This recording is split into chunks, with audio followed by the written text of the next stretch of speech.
ಸ್ವಾಗತ. ಇದೀಗ ಮುಖ್ಯಾಂಶಗಳು. ನಮ್ಮ ಪೂರ್ವ ವರ್ಷಗಳ ಹಿಂದೆ ಜನ್ಮ ತಾಳಿದ ಮಹಾನ್ ಪರಮಪುರುಷ ಶ್ರೀಕೃಷ್ಣ ಸಮಾಜಕ್ಕೆ ಒಳ್ಳೆಯ ಸಂದೇಶಗಳನ್ನು ನೀಡಿದ್ದಾನೆ. ನಾವೆಲ್ಲರೂ ಇಂದು ಕೃಷ್ಣನ ಆದರ್ಶಗಳನ್ನು ಅನುಸರಿಸಿಕೊಂಡು ಹೋದಾಗ ನಮ್ಮ ಬದುಕು ಸಮಾಜ ಸುಂದರವಾಗಿ ನಿರ್ಮಾಣಗೊಳ್ಳುತ್ತದೆ ಎಂದು ಉನ್ನತ ಶಿಕ್ಷಣ ಸಚಿವ ಡಾಕ್ಟರ್ ಎಂ ಸಿ ಸುಧಾಕರ್ ಅವರು ತಿಳಿಸಿದರು. ಚಿಂತಾಮಣಿ ನಗರದ ತಾಲೂಕು ಪಂಚಾಯಿತಿ ಸಭಾಂಗಣದಲ್ಲಿ ರಾಷ್ಟ್ರೀಯ ಹಬ್ಬಗಳ ಆಚರಣಾ ಸಮಿತಿ ಹಾಗೂ ತಾಲೂಕು ಯಾದವ ಸಂಘದ ಆಶ್ರಯದಲ್ಲಿ ಹಮ್ಮಿಕೊಂಡಿದ್ದ ಶ್ರೀಕೃಷ್ಣ ಜನ್ಮಾಷ್ಟಮಿ ಕಾರ್ಯಕ್ರಮದಲ್ಲಿ ಉನ್ನತ ಶಿಕ್ಷಣ ಸಚಿವ ಡಾಕ್ಟರ್ ಎಂ ಸಿ ಸುಧಾಕರ್ ಅವರು ಪಾಲ್ಗೊಂಡು ಕಾರ್ಯಕ್ರಮವನ್ನು ದೀಪ ಬೆಳಗಿಸುವುದರ ಮೂಲಕ ಉದ್ಘಾಟನೆ ಮಾಡಿ ಮಾತನಾಡಿ, ದೇವರ ಮಹಿಮೆ ಅಪಾರವಾಗಿದ್ದು ನಮ್ಮ ಹಿಂದೂ ಸಂಪ್ರದಾಯದಲ್ಲಿ ಕಲೆ ಸಂಸ್ಕೃತಿಗೆ ಬಹಳಷ್ಟು ವೈಶಿಷ್ಟ್ಯ ಇದೆ. ಶ್ರೀಕೃಷ್ಣನ ತತ್ವ ಸಿದ್ಧಾಂತ ಆದರ್ಶ ಗುಣಗಳು ನಮಗೆ ಮಾದರಿಯಾಗಿವೆ. ಇಡೀ ಮಾನವ ಕುಲದ ಶ್ರೇಯೋಭಿವೃದ್ಧಿಗೆ ಭಗವದ್ಗೀತೆ ಮಾರ್ಗದರ್ಶಕವಾಗಿದೆ. ಸಮಾಜಕ್ಕೆ ತಮ್ಮ ಬದುಕು ಮುಡುಪಾಗಿಟ್ಟು ಮಹನೀಯರ ಬದುಕು ಭಾವನೆಗಳ ಬಗ್ಗೆ ಇಂದಿನ ವಿದ್ಯಾರ್ಥಿ ಯುವಜನತೆಯಲ್ಲಿ ಅರಿವು ಮೂಡಿಸುವ ಕೆಲಸ ಆಗಬೇಕಾಗಿದೆ ಎಂದರು. ಇನ್ನು ಕಾರ್ಯಕ್ರಮಕ್ಕೂ ಮೊದಲು ಚಿಂತಾಮಣಿ ನಗರದ ಪ್ರವಾಸಿ ಮಂದಿರದ ಬಳಿ ಸ್ತಬ್ಧಚಿತ್ರಗಳ ಮೆರವಣಿಗೆಗೆ ತಹಸೀಲ್ದಾರ್ ಸುದರ್ಶನ್ ಯಾದವ್ ಮತ್ತಿತರರು ಚಾಲನೆ ನೀಡಿದರು. ನಂತರ ನಗರದ ಮುಖ್ಯ ರಸ್ತೆಗಳಲ್ಲಿ ಶ್ರೀಕೃಷ್ಣ ಜನ್ಮಾಷ್ಟಮಿ ದಿನಾಚರಣೆ ಪ್ರಯುಕ್ತ ವಿವಿಧ ಇಲಾಖೆಗಳ ಹಾಗೂ ಯಾದವ ಸಂಘ ಏರ್ಪಡಿಸಿದ್ದ ಆಕರ್ಷಕ ಸ್ತಬ್ಧಚಿತ್ರಗಳ ಭವ್ಯ ಮೆರವಣಿಗೆ ಸಾಂಸ್ಕೃತಿಕ ಕಲಾ ಮೇಳದೊಂದಿಗೆ ನಗರದ ಬೀದಿಗಳಲ್ಲಿ ಸಂಚರಿಸಿತು. ಈ ವೇಳೆ ಪುಟ್ಟ ಮಕ್ಕಳು ಧರಿಸಿದ ಶ್ರೀಕೃಷ್ಣನ ಛದ್ಮವೇಷಗಳು ಅಂತೂ ಅಪ್ಪಟ ಶ್ರೀಕೃಷ್ಣನ ಧರೆಗೆ ಇಳಿದಂತೆ ಭಾಸವಾಗುತ್ತಿತ್ತು. ಮೆರವಣಿಗೆ ಉದ್ದಕ್ಕೂ ಆಕರ್ಷಕ ಸಾಂಸ್ಕೃತಿಕ ಕಾರ್ಯಕ್ರಮಗಳು ಜನಾಕರ್ಷಣೀಯವಾಗಿತ್ತು. ಸ್ತಬ್ಧಚಿತ್ರಗಳ ಮೆರವಣಿಗೆಯಲ್ಲಿ ಡೊಳ್ಳು ಕುಣಿತ ಹಾಗೂ ಇನ್ನಿತರೆ ಕಲಾ ತಂಡಗಳೊಂದಿಗೆ ಹಲವಾರು ಬೆಳ್ಳಿ ರಥಗಳಲ್ಲಿ ಶ್ರೀಕೃಷ್ಣನ ಸ್ತಬ್ಧಚಿತ್ರಗಳ ಭವ್ಯ ಮೆರವಣಿಗೆ ಹಾಗೂ ಹಲವು ಸಾಂಸ್ಕೃತಿಕ ಕಲಾ ತಂಡಗಳು ಸಾರ್ವಜನಿಕರ ಗಮನ ಸೆಳೆದವು. ಇನ್ನು ಯಾದವ ಗೊಲ್ಲ ಸಮುದಾಯದಲ್ಲಿ ಅದ್ಭುತ ಸೇವೆ ಸಲ್ಲಿಸಿದ ಹಲವರನ್ನು ಶಾಲು ಹೊದಿಸಿ ಫಲತಾಂಬೂಲ ನೀಡಿ ಆತ್ಮೀಯವಾಗಿ ಸನ್ಮಾನಿಸಲಾಯಿತು. SSLC ಹಾಗೂ ದ್ವಿತೀಯ PUC ಪರೀಕ್ಷೆಯಲ್ಲಿ ಅತ್ಯುತ್ತಮ ಅಂಕಗಳನ್ನು ಗಳಿಸಿದ ಯಾದವ ಸಮುದಾಯದ ಪ್ರತಿಭಾವಂತ ವಿದ್ಯಾರ್ಥಿಗಳಿಗೆ ಪ್ರಶಸ್ತಿ ಪತ್ರ ಹಾಗೂ ಪಾರಿತೋಷಕಗಳನ್ನು ವಿತರಿಸಿ ಪ್ರೋತ್ಸಾಹಿಸಿದರು. ಈ ಸಂದರ್ಭದಲ್ಲಿ ತಹಸೀಲ್ದಾರ್ ಸುದರ್ಶನ್ ಯಾದವ್, ಇ ಆನಂದ್, ಪೌರಾಯುಕ್ತ ಚಲಪತಿ, ಬಿ ಉಮಾದೇವಿ, ಸರ್ಕಾರಿ ನೌಕರರ ಸಂಘದ ಅಧ್ಯಕ್ಷ ಅಶೋಕ್ ಕುಮಾರ್, ಗ್ಯಾರಂಟಿ ಅನುಷ್ಠಾನಗಳ ಸಮಿತಿ ಅಧ್ಯಕ್ಷ ಜಂಗಮಶೆಟ್ಟಿ ಮುನ್ನಣ್ಣಪ್ಪ, ನಗರಸಭೆ ಅಧ್ಯಕ್ಷ ಜಗನ್ನಾಥ್, ಉಪಾಧ್ಯಕ್ಷ ರಾಣಿಯಮ್ಮ, ನಗರ ಯಜ್ಞ ಪ್ರಾಧಿಕಾರದ ಅಧ್ಯಕ್ಷ ಬಾಬುರೆಡ್ಡಿ, ನಗರಸಭಾ ಸದಸ್ಯರಾದ ಕಳಾವತಿ ಆಂಜನಪ್ಪ, ರೇಖಾ ಉಮೇಶ್, ಶೋಭಾ ಶ್ರೀನಿವಾಸ್, ಯಾದವ ಸಂಘದ ಮುಖಂಡ ಮುದ್ದುಕೃಷ್ಣ ಯಾದವ್, ತಾಲೂಕು ಯಾದವ ಸಂಘದ ಅಧ್ಯಕ್ಷ ಪುಂಗೂರು ನಾರಾಯಣಸ್ವಾಮಿ, ಗೌರವಾಧ್ಯಕ್ಷ ದಂಡಪಳ್ಳ ಅಶ್ವಥಪ್ಪ, ಸಂಘದ ಕಾರ್ಯದರ್ಶಿ KN ರಮಣಾರೆಡ್ಡಿ, ಖಜಾಂಚಿ ಎನ್ ಸುರೇಶ್ ಬಾಬು, ಸಮುದಾಯದ ಮುಖಂಡರಾದ ಸುಲಕ್ಷಣ ನಾಗರಾಜ್, ರಾಮಚಂದ್ರಪ್ಪ, HV ಸಿದ್ದೇಪಲ್ಲಿ, ಯಾದವ ಗೊಲ್ಲರ ಯುವ ಘಟಕದ ಅಧ್ಯಕ್ಷ Harish, ನಿಡ್ಗುರ್ಕಿ Ravi, KM Siddappa, Krishna Yadav, Manohar Babu, MV Jayadev, MS Srinivas, Krishnamurthy, K ರವಣಪ್ಪ ಸೇರಿದಂತೆ ಯಾದವ ಸಮಾಜದ ಮುಖಂಡರು ಮತ್ತಿತರರು ಉಪಸ್ಥಿತರಿದ್ದರು.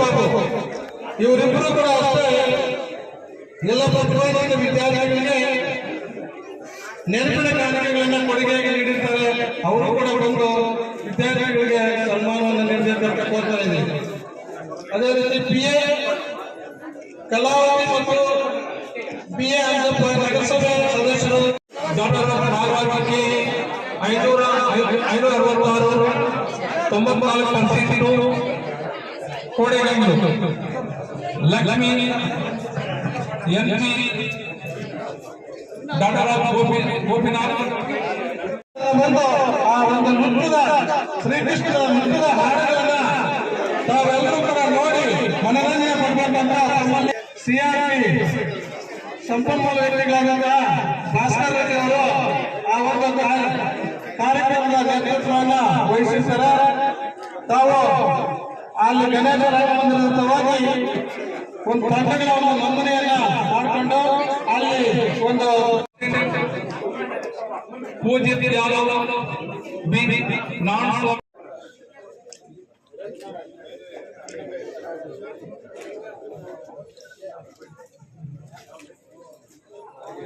ಮತ್ತೆ ನಾವು ಪುರಸ್ಕಾರಕ್ಕೆ ಸಿದ್ಧರಾಗಬೇಕಾಗಿ ನಂದನ್ ಕುಮಾರ್ 89% ದಿಲೀಪ್ ಸಂಘ ಶ್ರೀನಿವಾಸ ಚಿಂತಾಮಣಿ 495 82%, ನವನೀತ್ ಯಾದವ್ ನಾಗರಾಜ್ ಉತ್ತಮ ಸೇವೆಯನ್ನು ಸಲ್ಲಿಸಿ ಸಾಕಷ್ಟು ಸಂಘಟನೆಗಳಲ್ಲಿ ತೊಡಗಿಸಿಕೊಂಡು ತನ್ನನ್ನು ತಾನು ತೊಡಗಿಸಿಕೊಂಡು ಸೇವೆ ಸಲ್ಲಿಸಿದ KM ಸಿದ್ದಪ್ಪ ಅವರು ಕೂಡ ಇವರ ಜೊತೆಗೆ ಬಂದು ಸನ್ಮಾನವನ್ನು ಸ್ವೀಕರಿಸಬೇಕಾಗಿ ವಿನಂತಿ ಮಾಡಿಕೊಳ್ತೇವೆ. ಹಾಗೆ ನಾಡಿಗೆಯನ್ನು ಆಡಿದಂತಹ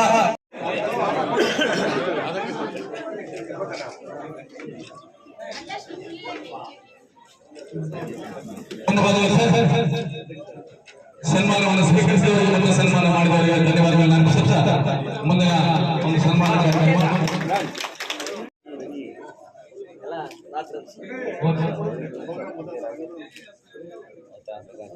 ಅಧ್ಯಕ್ಷರು ಮತ್ತು ಗೌರವಾಧ್ಯಕ್ಷರಿಗೆ ಹಾಗೂ ಪಾಲ್ಗೊಳ್ಳುವವರಿಗೆ ಸನ್ಮಾನವನ್ನು ನೆರವೇರಿಸಬೇಕು ಅಂತೇಳಿ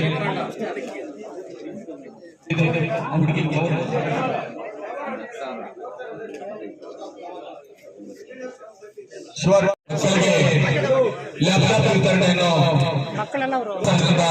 ನೀಡ್ತಾ ಇದ್ದಾರೆ.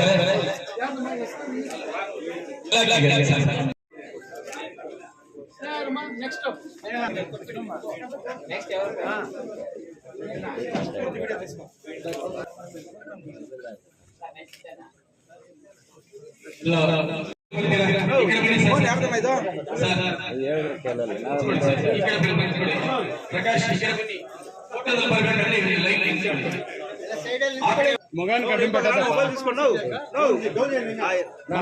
పెట్టదండ మాట్లాడచ్చు ఏకండి నోడ్రే ఏంత మాట్లాడచ్చు పేట పెట్టండి పేట పెట్టి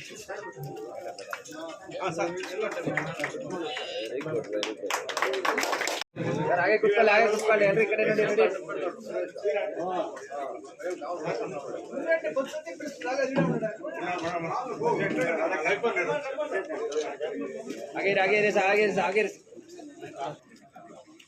थैंक यू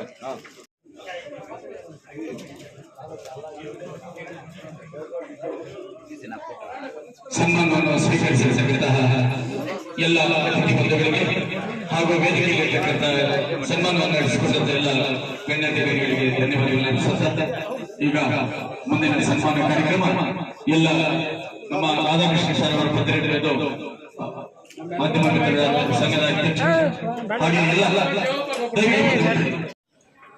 ಬಹುಶಃ ಇವತ್ತು ನಾವು ನಮ್ಮ ಜೀವನದಲ್ಲಿ ಹಲವಾರು ಏರುಪೇರುಗಳು ನಮ್ಮ ಜೀವನದಲ್ಲಿ ನಾವು ಸುಖ ದುಃಖ ಇವನ್ನೆಲ್ಲವನ್ನು ನಾವು ಅನುಭವಿಸಿಕೊಂಡು ನೋಡಿಕೊಂಡು ಬರ್ತಾ ಇದ್ದೇವೆ.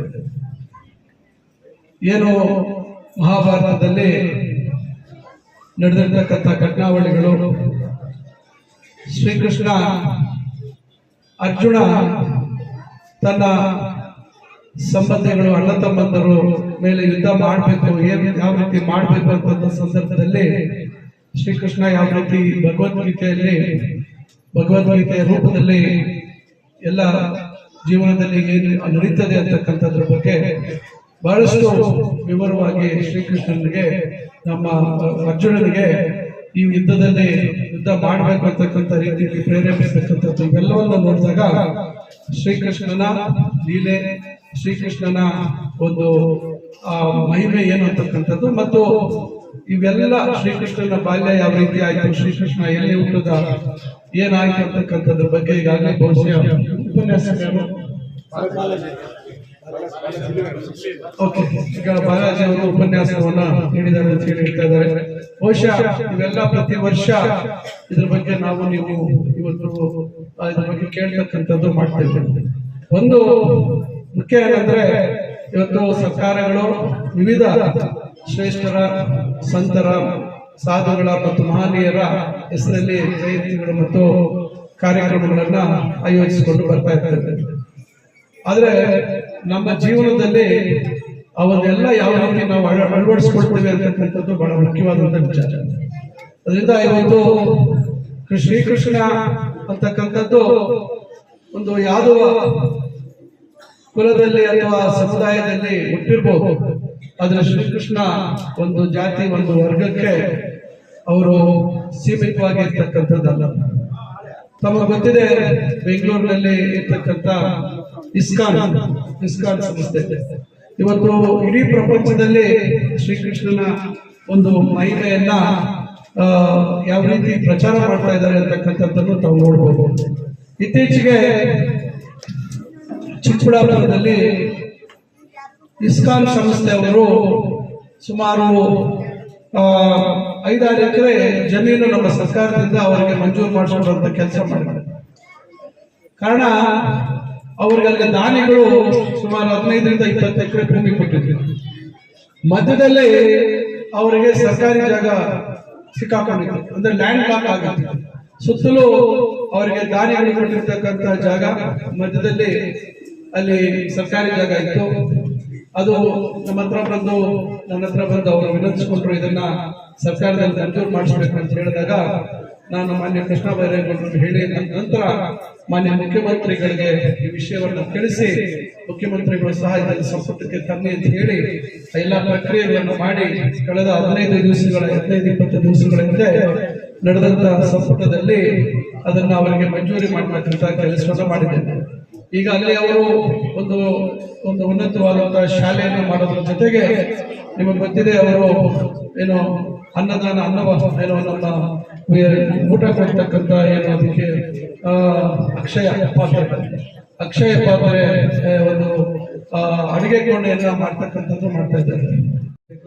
ಅವರು ಬರ್ಬೇಕು ಅಂತ ಹೇಳಿ ಕರ್ಕೊಂಡು ಹೋಗಿದ್ದೆ. ಅವರು ಕೂಡ ಅಲ್ಲಿ ಬಾಬು ಜಗಜೀವನ ಭವನ ಕಟ್ಟಬೇಕು, ಜಾಗ ಕೊಡಿ ಅಂತ ಹೇಳಿದ್ರು. ನಾನು ಅವ್ರಿಗೆ ಹೇಳಿದೆ, ಭವನ ಅಂತ ಹೇಳಿ ಕಳಿಗೆ ಹೋಗ್ಬಿಡಿ, ನೀವು ಅಧ್ಯಯನ ಕೇಂದ್ರ ಅಂತ ಮಾಡಿ ಅಂತ ಹೇಳಿದ್ರು. ಇವತ್ತು ಏನು ತಾವು ಪ್ರತಿಭಾ ಪುರಸ್ಕಾರ ಮಾಡ್ತಾ ಇದ್ದಾರೆ, ಇವತ್ತು ಬದಲಾವಣೆ ಜಾಗತಿಕ ಸವಾಲುಗಳ ನಡುವೆ ಶೈಕ್ಷಣಿಕ ಬದಲಾವಣೆ, ತಂತ್ರಜ್ಞಾನ ಯಾವ ರೀತಿ ಇವತ್ತು ಬದಲಾವಣೆ ಆಗ್ತಾ ಇದೆ, ಆ ತಂತ್ರಜ್ಞಾನದ ಅಳವಡಿಕೆ, ಆ ತಂತ್ರಜ್ಞಾನದ ಬಗ್ಗೆ ಇವತ್ತಿನ ಪೀಳಿಗೆಗೆ ನಾವು ಪ್ರಪಂಚದಲ್ಲಿ ಎಷ್ಟು ವೇಗವಾಗಿ ಆ ಒಂದು ಬದಲಾವಣೆ ಆಗುತ್ತೆ, ಪಾಶ್ಚಾತ್ಯ ದೇಶಗಳಲ್ಲಿ ಅಲ್ಲಿರುವಂತಹ ಮಕ್ಕಳಿಗೆ ಆ ಬದಲಾವಣೆಗಳ ಬಗ್ಗೆ ಅರಿವನ್ನ ಚಿಕ್ಕ ವಯಸ್ಸಿನಲ್ಲಿ ಮೂಡಿಸ್ತಾರೆ ಅಂತ ಕೆಲಸವನ್ನ ನೀವು ಈ ಜಾಗ ಕೊಟ್ಟಂತ ಸಂದರ್ಭದಲ್ಲಿ ಇಂಥ ಕಡೆ ಅದಕ್ಕೆ ಬೇಕಾಗಿರ್ತಕ್ಕಂಥ ವ್ಯವಸ್ಥೆಗಳು ಮಾಡ್ತಕ್ಕಂಥದ್ದು ಸೂಕ್ತ ಅಂತಕ್ಕಂಥದ್ದು ನನ್ನ ಅಭಿಪ್ರಾಯ.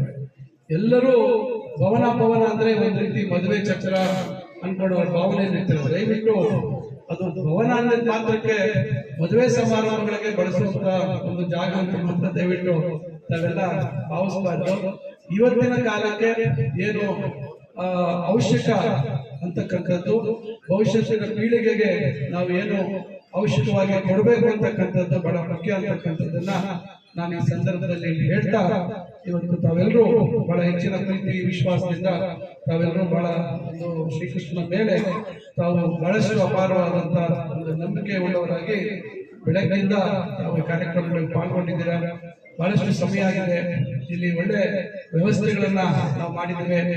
ಕಾರಣಾಂತರದ ತಾಂತ್ರಿಕ ದೋಷದಿಂದ ನಮ್ಮ ಮೈಕ್ ಸಿಸ್ಟಮ್ ಏನೋ ತೊಂದರೆ ಆಗಿದೆ. ಅದಕ್ಕೆ ಎಲ್ಲ ತಂತ್ರಜ್ಞಾನ ಬಳಸ್ತಾ ಇದ್ರೆ ಮಾತ್ರ ಸಮಸ್ಯೆಗಳು ಮತ್ತೊಂದು ಬಂದಾಗ ಅದನ್ನ ಸರಿಮಾಡ್ಕೊಳ್ಳುವಂತದ್ದಾಗತ್ತೆ. ಆದ್ರೂ ಬಹುಶಃ ಕಳೆದ ವರ್ಷ ಇದೇ ಕಾರ್ಯಕ್ರಮದಲ್ಲಿ ಹೇಳಿದ್ದೆ ಅಂತ ಕಾಣುತ್ತೆ, ಇದೊಂದು ಬದಲಾವಣೆ ತರ್ತೀವಿ ಅಂತಕ್ಕಂಥದ್ದು ಬಹುಶಃ ಬಹಳ ಜನ ಬಂದವರು ಗೊತ್ತಿರ್ಬೋದು. ಈಗ ತಮಗೆ ಅನ್ಸುತ್ತೆ ಯಾವ ರೀತಿ ಒಂದು ಈ ಸಭಾಗೃಹವನ್ನು ಮಾಡಿದ್ದೀವಿ ಅಂತಕ್ಕಂಥದ್ದು ತಮ್ಗೆ ಗೊತ್ತಾಗತ್ತೆ. ಮುಂದಿನ ದಿನಗಳಲ್ಲಿ ಬಹುಶಃ ಆದಷ್ಟು ಬೇಗ, ಈಗ ಯಾಕಂದ್ರೆ ಇನ್ನ ಬಹಳಷ್ಟು ಜನ ಆಚೆ ಚೇರ್ಗಳು ಹಾಕೊಂಡು ಕೂತಿದ್ರು. ಇಲ್ಲಿ ಬರೀ 300 ಜನ ಮಾತ್ರ ಕೊಡ್ಲಿಕ್ಕಾಗತ್ತೆ. ಇನ್ನು ಸ್ವಲ್ಪ ಇನ್ನ ಅಲ್ಲಿ ಚೇರ್ ಹಾಕಿದ್ರೆ ಇನ್ನೊಂದು 25-50 ಜನ ಹೆಚ್ಚಾಗಬಹುದು. ಜಾಸ್ತಿ ಜನ ಕೊಡ್ಲಿಕ್ಕೆ ಆಗೋದಿಲ್ಲ. ಈಗ ಅಂಬೇಡ್ಕರ್ ಭವನ ಬಹಳ ಸುಸಜ್ಜಿತವಾಗಿ ಎಲ್ಲ ಮತ್ತಷ್ಟು ಉತ್ಕೃಷ್ಟವಾದಂತಹ ತಂತ್ರಜ್ಞಾನ ವ್ಯವಸ್ಥೆಗಳುಳ್ಳ ಅಂಬೇಡ್ಕರ್ ಭವನವನ್ನ ನಾವು ಇವತ್ತು ನಿರ್ಮಾಣ ಮಾಡ್ತಾ ಇದ್ದೀವಿ. ಈಗಾಗಲೇ ನಾವು ಹೆಚ್ಚುವರಿ 9 ಕೋಟಿ ಕೊಡಿಸಿದ್ದೀವಿ. ಇನ್ನ 4,70,00,000 ನಾನು ಮುಖ್ಯಮಂತ್ರಿಗಳ ವಿಶೇಷ ಅನುದಾನ ಏನು ಕೊಡ್ತಾ ಇದ್ದಾರೆ ಈಗ ಅದರಲ್ಲಿ ಕೂಡ ಕೊಡಿಸ್ತಾ ಇದ್ದೀನಿ. ಒಟ್ಟಾರೆ ಸುಮಾರು 17.5 ಕೋಟಿಗಿಂತ ಹೆಚ್ಚು ಖರ್ಚಾಗ್ತಕ್ಕಂಥದ್ದು ಮಾಡ್ತಾ ಇದ್ದೀವಿ. ಬಹುಶಃ ನಾನು ಒಂದು ಅಂದಾಜು ಮಾಡ್ಕೊಂಡಿದ್ದೇನೆ, ಜನವರಿ-ಫೆಬ್ರವರಿ ಒಳಗೆ ಪೂರ್ಣ ಮಾಡಬೇಕಾದ್ರೆ ನಾವು ಟಾರ್ಗೆಟ್ ಇಟ್ಟಿದ್ದೀವಿ. ಆದರೆ ಖಂಡಿತ ಏಪ್ರಿಲ್ 14ರ ಒಳಗೆ ಅದು ಲೋಕಾರ್ಪಣೆ ಆಗಿರ್ಲೇಬೇಕು ಅಂತಕ್ಕಂಥದ್ದು ನನ್ನ ಒಂದು ಕನಸು. ನೋಡೋಣ ಕೆಲಸಗಳು, ಯಾಕಂದ್ರೆ ಕಟ್ಟಡ ಆಗೋಗುತ್ತೆ ಬೇಗ. ಅಂದ್ರೆ ಇಂಟೀರಿಯರ್ಸ್ ಮತ್ತೆ ಹವಾನಿಯಂತ್ರಣ, ಬೇರೆ ಬೇರೆ ಸೌಲಭ್ಯ, ಸೀಟುಗಳ, ಕುರ್ಚಿಗಳ ಒಂದು ಆಸನಗಳ ಒಂದು ವ್ಯವಸ್ಥೆ ಇವೆಲ್ಲ ಮಾಡಬೇಕಾಗುತ್ತೆ. ಅದರಿಂದ ಒಟ್ಟಾರೆಯಾಗಿ ಬಹುಶಃ ಮುಂದಿನ ವರ್ಷದ ಏನೋ ಶ್ರೀಕೃಷ್ಣ ಜನ್ಮಾಷ್ಟಮಿ ಕಾರ್ಯಕ್ರಮ ಬಹುತೇಕ ಅಂಬೇಡ್ಕರ್ ಭವನದಲ್ಲೇ ಹೃದಯ ಭಾಗದಲ್ಲೇ ನಾವು ಆಚರಣೆ ಮಾಡಬೇಕು ಅಂತಕ್ಕಂಥ ಉದ್ದೇಶ ಇಟ್ಕೊಂಡಿದ್ದೀವಿ. ಬರೀ ಒಂದೇ ಕಾರ್ಯಕ್ರಮ ಅಲ್ಲ, ಯಾವುದೇ ಜಯಂತಿಗಳು ಮತ್ತೊಂದು ಕಾರ್ಯಕ್ರಮಗಳಾಗ್ಲಿ ಅಲ್ಲಿ ನಗರದ ಹೃದಯ ಭಾಗದಲ್ಲಿ ಇರ್ತಕ್ಕಂಥ ಅಂಬೇಡ್ಕರ್ ಭವನದಲ್ಲಿ ನಡೆದ್ರೆ ಬಹುಶಃ ಒಂದು ಉತ್ತಮವಾದಂತಹ ವ್ಯವಸ್ಥೆ ಮತ್ತು ಒಳ್ಳೆ ತಂತ್ರಜ್ಞಾನವನ್ನು ಬಳಸಿಕೊಂಡು ಮುಂದಿನ ದಿವಸಗಳಲ್ಲಿ ಏನು ಇವತ್ತು ನಾವು ಇಲ್ಲಿ LED ಪರದೆಗಳನ್ನು ಹಾಕಿದ್ದೀವಿ, ಆ LED ಏನೋ ಟಿವಿಗೆ ಏನಿದೆ ಅದರಲ್ಲಿ ಬೇರೆ ಬೇರೆ ನೀವು ಹುಡುಗರು ತಂತ್ರಜ್ಞಾನವನ್ನು ಬಳಸಿಕೊಂಡು ಬಹುಶಃ ಆ ಒಂದು ಕಾರ್ಯಕ್ರಮಗಳಿಗೆ ಸಂಬಂಧಪಟ್ಟಂತೆ ಕಿರುಚಿತ್ರಗಳು ಬೇರೆ ಬೇರೆ ನೀವು ಮಾಹಿತಿಯನ್ನು ಕೊಡುವಂಥದ್ದು ಅಥವಾ ಇನ್ನ ನಿಮ್ಮ ಆಲೋಚನೆಗಳಿಗೆ ಯಾವುದಕ್ಕೂ ಇತಿಮಿತಿ ಇರೋದಿಲ್ಲ, ಅಂದ್ರೆ ಈ ಕಾರ್ಯಕ್ರಮಕ್ಕೆ ಸಂಬಂಧಪಟ್ಟ ಇವನ್ನೆಲ್ಲ ತಂತ್ರಜ್ಞಾನ ಬಳಸಿಕೊಂಡು ಉಪಯೋಗಿಸುವಂತದ್ದಾಗುತ್ತೆ. ಅದರಿಂದ ಮತ್ತೊಮ್ಮೆ ತಮ್ಗೆಲ್ರಿಗೂ ಈ ಕಾರ್ಯಕ್ರಮದಲ್ಲಿ ತಾವು ಬಹಳ ಉತ್ಸಾಹದಿಂದ ಪಾಲ್ಗೊಂಡಿರೋದಕ್ಕೆ ಮತ್ತೊಮ್ಮೆ ತಮ್ಮ ಧನ್ಯವಾದಗಳನ್ನು ತಿಳಿಸಿ ಆಯೋಜಕರಿಗೂ ಶ್ರೀಕೃಷ್ಣನ ಜೀವನದ ಸಾರಾಂಶವನ್ನ ಅದ್ಭುತವಾಗಿ ತಮ್ಮ ಒಂದು ಭಾಷಣದ ಮೂಲಕ ತಮ್ಮೆಲ್ಲರಿಗೂ ಏನು ಶ್ರೀಕೃಷ್ಣನ ಜೀವನದ ಸಂದೇಶ ಏನಿದೆ, ಶ್ರೀಕೃಷ್ಣ ಯಾವ ರೀತಿ ಬರುತ್ತಿಲ್ಲ, ಶ್ರೀಕೃಷ್ಣ ಮಾನವನಾಗಿ ಹುಟ್ಟಿ ದೇವರಾದ ಒಂದು ಕಥೆಯನ್ನು ತುಂಬಾ ಅದ್ಭುತವಾಗಿ ನಮ್ಮ ಮುಂದೆ ಪ್ರಸ್ತುತಪಡಿಸಿದಂತಹ ಬಾಲಾಜಿ ಅವರಿಗೆ ನಮ್ಮ ನಿಮ್ಮೆಲ್ಲರ ಪರವಾಗಿ ತುಂಬ ಹೃದಯದ ಧನ್ಯವಾದಗಳು ಹೇಳ್ತಾ, ಈಗ ನೇಮ ನಿರ್ವಹಣೆಯಲ್ಲಿ ಮಾನ್ಯ ಉನ್ನತ ಶಿಕ್ಷಣ ಸಚಿವರು ಹಾಗೂ ಜಿಲ್ಲಾ ಉಸ್ತುವಾರಿ ಸಚಿವರಾದಂತಹ ಡಾಕ್ಟರ್ ಎಂ ಸಿ ಸುಧಾಕರ್ ಸಾಹೇಬರು ಆಗಮಿಸಲಿದ್ದು, ಈಗ ಇಲ್ಲಿ ನೆರೆದಿರುವಂತಹ ಅನೇಕ ಪ್ರತಿಭಾವಂತ ವಿದ್ಯಾರ್ಥಿಗಳಿದ್ದಾರೆ. ಪ್ರತಿಭಾವಂತ ವಿದ್ಯಾರ್ಥಿಗಳನ್ನ ಉದ್ದೇಶಿಸಿ ಎರಡು ಮಾತು ಮಾತಾಡಬೇಕು ಅಂತ ನಾನು ಇಷ್ಟಪಡ್ತೀನಿ. ಎಲ್ಲರೂ ಮೊದಲೊಂದು ಕಾಲದಲ್ಲಿ ಏನಿದೆ ಇದ್ರು ಜಮೀನು ಮಾಡಿರುವಂತವರಾಗಿ ಬೆಳೆ ಯಾರು ಜಾಸ್ತಿ ಬೆಳೀತಾರೆ ಅವ್ರನ್ನ ಶ್ರೀಮಂತ ಅವರು ಅಂತ ಕರೀತಾ ಇದ್ದಾರೆ. ಆದ್ರೆ ಈ ಕಾಲ ಬದಲಾವಣೆ ಆಗಿದೆ. ಯಾರಿಗೆ ಜ್ಞಾನ ಇದೆ, ಯಾರು ತಲೆಯಲ್ಲಿ ಬುದ್ಧಿಯಿಂದ ಇಟ್ಕೊಂಡಿದ್ದಾರೆ, ಯಾರು ಅಕ್ಷರಸ್ಥರಾಗಿದ್ದಾರೆ ಅವ್ರನ್ನ ಶ್ರೀಮಂತರು ಅನ್ನೋಂಥ ಕಾಲ ಬಂದಿದೆ. ದಯವಿಟ್ಟು ಎಲ್ಲರೂ ಕೂಡ ತಮ್ಮ ಮಕ್ಕಳಿಗೆ ವಿದ್ಯೆಯಲ್ಲಿ ಯಾವುದೇ ಕೊರತೆ ಮಾಡಬೇಡಿ. ವಿದ್ಯೆಯಲ್ಲಿ ಅವರಿಗೆ ನೀವು ಯಾವುದೇ ರೀತಿಯಾದಂತಹ ಒಂದು ಡಿಸ್ಕರೇಜ್ಮೆಂಟ್ ಅನ್ನೋದು ಆಗಬಾರ್ದು. ವಿದ್ಯೆ ಇದ್ರೆ ಮುಂದೆ ಎಲ್ಲ ಸಿಗುತ್ತೆ ಅನ್ನೋದಕ್ಕೆ ನಾನೇ ಉದಾಹರಣೆ. ಸೊ ಅದಕ್ಕೋಸ್ಕರ ಯಾವುದೇ ಕಾರಣಕ್ಕೂ ಮಕ್ಕಳಿಗೆ ವಿದ್ಯೆ ಓದಬೇಕಾಗಿರುವಂತಹ ಮಕ್ಕಳಿಗೆ ವಿದ್ಯೆಯಲ್ಲಿ ಏನೊಂದು ಆಸಕ್ತಿ ಹೊಂದಿರುವಂತಹ ಮಕ್ಕಳಿಗೆ ಯಾವುದೇ ಕಾರಣಕ್ಕೂ ತಾವು ಅವರಿಗೆ ನೀವು ನಿರಾಶಾದಾಯಕವಾದಂತಹ ಉತ್ತರಗಳು ನೋಡೋದು, ಅವರಿಗೆ ಉತ್ತೇಜನ ಕೊಡದೇ ಇರುವಂತದ್ದು ಆಗಬಾರ್ದು. ಮಕ್ಕಳಿಗೆ ವಿದ್ಯೆ ಕೊಡಿ, ಮುಂದೆ ವಿದ್ಯೆ ಮಕ್ಕಳನ್ನ ನಿಮ್ಮನ್ನ ಎಲ್ಲರನ್ನೂ ಕಾಪಾಡುತ್ತೆ. ಅದೇ ರೀತಿ ಈಗ ಕೆಲವರು ಪ್ರತಿಭಾವಂತ ವಿದ್ಯಾರ್ಥಿಗಳು ಉತ್ತಮವಾದಂತಹ ಅಂಕಗಳನ್ನ ಪಡ್ಕೊಂಡಿದ್ದೀರಾ. ಈಗಾಗಲೇ ಜನರಲ್ ಸರ್ಜನ್ ಅವರು ಹೇಳ್ತಾ ಇದ್ರು, ಬರೀ ಡಾಕ್ಟರ್ ಇಂಜಿನಿಯರ್ ಅಲ್ಲ, ಅದಾದ ನಂತರ ಕೂಡ ತುಂಬಾ ಕೋರ್ಸಸ್ ಇದೆ. ಮೆರೀನ್ ಸೈನ್ಸ್ ಅಂತ ಹೇಳಿದ್ರು, IAS KS ತುಂಬಾ ಕೋರ್ಸಸ್ ಇದೆ ಅಂತ ಹೇಳಿದ್ರು. ಅದ್ರ ಜೊತೆಗೆ ನಾನು ಕೆಲವು ಹೇಳ್ತೀನಿ, ವಿದ್ಯೆ ಜೊತೆಗೆ ಕೆಲವು ಸ್ಕಿಲ್ಸ್ ಇರುವಂತಹ ಒಂದು ಸ್ಟ್ರೀಮ್ಸ್ ಇವೆ. ಅಲ್ಲೂ ಕೂಡ ಮಕ್ಕಳು ತಮ್ಮ ಪ್ರತಿಭೆಯನ್ನು ತೋರಿಸಬಹುದು. ಅಲ್ಲೂ ಕೂಡ ಒಂದು ಉತ್ತಮವಾದಂತಹ ಒಂದು ಪ್ರೊಫೆಷನಲ್ ಕರಿಯರ್ ಬಿಲ್ಡ್ ಮಾಡ್ಕೋಬಹುದು. ಈಗ ಏನು ನಾವು ಸ್ಕಿಲ್ಸ್ ಅಂತ ಕರೆಯುವಂಥದ್ದು ಸುಮ್ಮನೆ ನಾಲ್ಕಾವಸ್ಥೆಗೆ ಕರೆಯುವಂಥದ್ದಲ್ಲ, ಅದಕ್ಕೆ ಟೆಕ್ನಿಕಲ್ ಸ್ಕಿಲ್ಸ್ ಅಂತಾನೆ ಈಗ ಸ್ಕಿಲ್ ಡೆವಲಪ್ಮೆಂಟ್ ಬೋರ್ಡ್ ಇದೆ. ಸ್ಕಿಲ್ ಡೆವಲಪ್ಮೆಂಟ್ ಬೋರ್ಡ್ ಮುಖಾಂತರ ಟೆಕ್ನಿಕಲ್ ಸ್ಕಿಲ್ಸ್ ಯಾವ್ಯಾವ ಕ್ಷೇತ್ರಕ್ಕೆ ಯಾವ್ಯಾವ ಕೌಶಲ್ಯಗಳು ಬೇಕು ಇದ್ರ ಬಗ್ಗೆ ಎಲ್ಲ ಮಾಹಿತಿ ಸಿಗ್ತಾ ಇದೆ. ನಾವು ನಮ್ಮ ಜೊತೆಗೆ ನಮ್ಮ ಮಕ್ಕಳು ತಮ್ಮ ವಿದ್ಯೆಯನ್ನ ಅಲ್ಲಿಗೆ ಮೊಟಕುಗೊಳಿಸದೆ ಒಳ್ಳೊಳ್ಳೆ ಕರಿಯರ್ಸ್ ಚೂಸ್ ಮಾಡ್ಕೊಂಡು ಮುಂದೊಂದು ದಿನ ಉನ್ನತ ಮಟ್ಟಕ್ಕೆ ಏರಿದ ಮೇಲೆ ನೀವು ಉನ್ನತ ಮಟ್ಟಕ್ಕೆ ಬಂದ ನಂತರ ಕೆಳಮಟ್ಟದಲ್ಲಿರುವಂತಹ ಮಕ್ಕಳಿಗೆ ನೀವು ಉತ್ತೇಜನ ಕೊಟ್ಟು ಅವ್ರನ್ನ ನೀವು ಉನ್ನತ ಮಟ್ಟಕ್ಕೆ ತಂದ್ರೆ ಆಗ ನೀವು ಓದಿರುವಂತಹ ವಿದ್ಯೆಗೆ ನೀವು ಪಡ್ಕೊಂಡಿರುವಂತಹ ಜ್ಞಾನಕ್ಕೆ ಒಂದು ಸಾರ್ಥಕತೆ ಸಿಗುತ್ತೆ. ಇಷ್ಟೊತ್ತು ಈ ಒಂದು 4 ಮಾತುಗಳನ್ನ ಆಡಲಿಕ್ಕೆ ಅವಕಾಶ ಕೊಟ್ಟಂತ ನಮ್ಮೆಲ್ಲರಿಗೂ ಒಂದು ಶ್ರೀಕೃಷ್ಣನ ಬಗ್ಗೆ ಎಲ್ಲ ಸುಲಭವಾಗಿ ಹೇಳಿದ್ದಾರೆ. ಅದರಲ್ಲಿ ಹೇಳೋದೇನಿಲ್ಲ. ಇಲ್ಲಿ ಒಂದೇ ಗುರು, ಸದ್ಗುರು, ಜಗದ್ಗುರು, 3 ಜನ ಗುರುಗಳು ನಮ್ಮ ಜೀವನದಲ್ಲಿ ಬರ್ತಾರೆ. ಗುರು ಬರೀ ಪಠ್ಯಪುಸ್ತಕದಲ್ಲಿರ್ತಕ್ಕಂಥ ಪಾಠವನ್ನು ಮಾತ್ರ ಹೇಳ್ತಕ್ಕಂಥದ್ದು ಗುರು. ಸದ್ಗುರು ಪಾಠದ ಜೊತೆಗೆ ಜೀವನದ ಪಾಠಗಳನ್ನು ಹೇಳಿರ್ತಕ್ಕಂಥವ್ರು ಸದ್ಗುರು. ಜೀವನದ ಪಾಠದ ಜೊತೆಗೆ ಪಠ್ಯಪುಸ್ತಕದ ಜೊತೆಗೆ ಎಲ್ಲ ಜಾತಿ ಧರ್ಮ ಮತಗಳನ್ನ ಎಲ್ಲರೂ ಒಪ್ಪುವಂತಹ ನೀತಿ ಪಾಠವನ್ನು ಹೇಳಿರ್ತಕ್ಕಂಥದ್ದು ಜಗದ್ಗುರು. ಅದು ಯಾವ್ದಾದ್ರು ಇದೆ ಅಂತಂದ್ರೆ ಅದೇ ಭಗವದ್ಗೀತೆ, ಅದು ಶ್ರೀಕೃಷ್ಣನ ಗೀತೆ ಸಾರ. ಇಡೀ ಪ್ರಪಂಚದ ಯಾವ ಮೂಲೆ ಹೋದ್ರೂ ಭಗವದ್ಗೀತೆ ಅಂತ ಹೇಳ್ತಾರೆ. ಇದು ಯಾವ ಧರ್ಮಕ್ಕೂ ಸೇರಿರ್ತಕ್ಕಂಥದ್ದಲ್ಲ ಭಗವದ್ಗೀತೆ. ಭಗವಾನ್ ಉಚ್ಚಾರಣೆ ಮಾಡತಕ್ಕಂಥದ್ದು ಗೀತೆ, ಅದು ಭಗವದ್ಗೀತೆ. ಇಲ್ಲಿ ಶ್ರೀಕೃಷ್ಣ ಅಂತ ಬರೋದಿಲ್ಲ, ಯಾರು ಬರೋದಿಲ್ಲ, ಅದಕ್ಕೆ ಭಗವದ್ಗೀತೆ ಅಂತ ಹೇಳ್ತಾರೆ. ಕುರಾನಲ್ಲಿ ಮುಸ್ಲಿಮ್ಸ್ ಕುರಾನ್, ಹಿಂದೂಗಳಿಗೆ ರಾಮಾಯಣ, ಕ್ರಿಶ್ಚಿಯನ್ಸ್ಗೆ ಬೈಬಲ್. ಆದ್ರೆ ಭಗವದ್ಗೀತೆ ಎಲ್ಲ ಜಾತಿ ಧರ್ಮ ಮತಗಳಿಗೆ ಸೇರಿರ್ತಕ್ಕಂಥದ್ದು ಭಗವದ್ಗೀತೆ.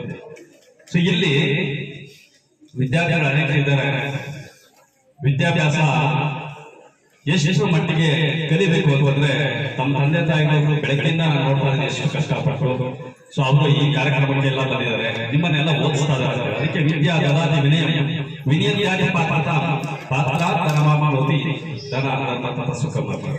ವಿದ್ಯೆಯಿಂದ ವಿನಯ, ವಿನಯದಿಂದ ಸಚ್ಚಾರಿತ್ರೆ, ಸಚ್ಚಾರಿತ್ರೆಯಿಂದ ಒಳ್ಳೆ ಉದ್ಯೋಗ, ಒಳ್ಳೆ ಉದ್ಯೋಗದಿಂದ ಒಳ್ಳೆ ಹಣ ಸಂಪಾದನೆ, ಒಳ್ಳೆ ಹಣ ಸಂಪಾದನೆಯಿಂದ ಬೇಕಾದವರು ಮಾತ್ರ ದಾನ ಮಾಡಬಾರ್ದು. ಸುಮ್ಮನೆ ದಾನ ಮಾಡಿದ್ರೆ ಅವರು ನಿಜವಾಗ್ಲೂ ಕೆಳಮಟ್ಟ ಕೊಡ್ತಾರೆ. ಹಂಗಾಗಿ ಯಾರಿಗೆ ಅವಶ್ಯಕತೆ ಇದೆಯೋ ಅಂತವ್ರು ಮಾತ್ರ ದಾನ ಧರ್ಮ ಮಾಡಬೇಕು ಅಂತ ಹೇಳಿರ್ತಕ್ಕಂಥದ್ದು ಇದು ಮೂಲಕ ಹೇಳಕ್ಕೆ ಇಚ್ಛಪಡ್ತೀನಿ.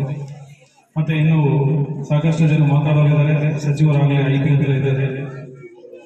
ಈ ನನಗೆ ಮಾತಾಡೋಕೆ ಅವಕಾಶ ಕೊಟ್ಟ ಎಲ್ಲರಿಗೂ ಒಂದು ಮಾತು ಮುಗಿಸ್ತೇನೆ.